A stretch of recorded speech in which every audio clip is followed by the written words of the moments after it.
Good day, I'm Carrie Smith and this is your JIS News for Monday, February 13. With police case files showing that more than 50% of crimes committed against women were carried out by offenders known to them, the police says it will be ramping up its public education campaign. Acting Commissioner of Police Novelette Grant says the drive is in a bid to reduce the risk of victimization. Police Commissioner Grant says between January 1, 2016 and February 4, 2017, 1,442 persons were arrested and charged for violent crimes against women. Of that number, 86 persons were held for shooting, 67 for murder, 252 for rape, 95 for aggravated assault, 280 for robbery, and another 202 persons for sexual offenses such as indecent assault. For sexual intercourse with a person under the age of 16, we have arrested 237 persons.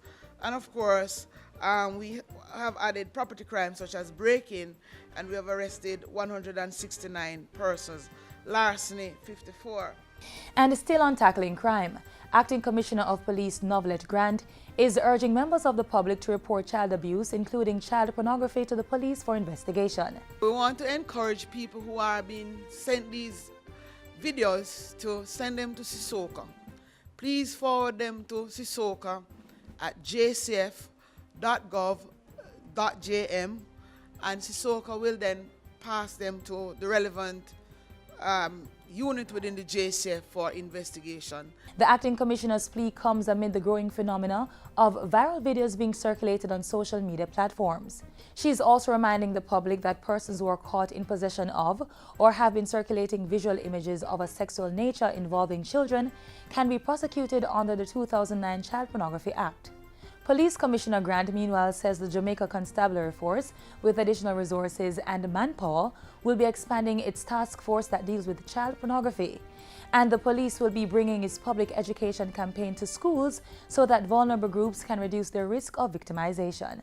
Help the students, both boys and girls, to abstain from some of the behaviors that they are engaging in and videotaping and putting on social media. In other news, the National Solid Waste Management Authority's environmental management efforts have been boosted with the receipt of 55 garbage skips worth $17 million. The skips were handed over on Friday by the Jamaica Social Investment Fund, JSIF, to be used in 30 communities across the island. The skips forms part of JSIF's $3.5 million Integrated Communities project, which seeks to carry out urban renewal in the identified communities. And under that loan, we are going to see, and we are seeing, I should say, end-to-end process that started with community cleanups.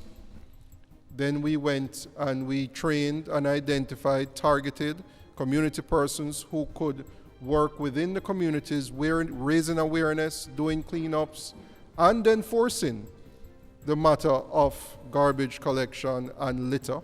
And those persons, I stood right here more than a year ago to mark the graduation of the environmental wardens you see here.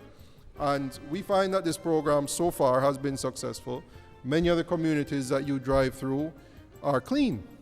Transport Minister Mike Henry says the state is taking concrete steps to develop Vernon Field into an aerotropolis, or center for the movement of goods and services across the world. The aerotropolis is ready for investment. We have lead investors already in place. I'm going to China and Geneva and London to pursue this in relation to what can be developed, utilizing what we have already here, which is runways strong enough, large enough, long enough, and the position on the globe.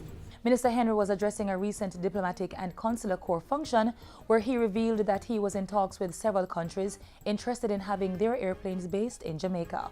And finally, government will soon begin testing electric buses on bus routes in the Kingston metropolitan region.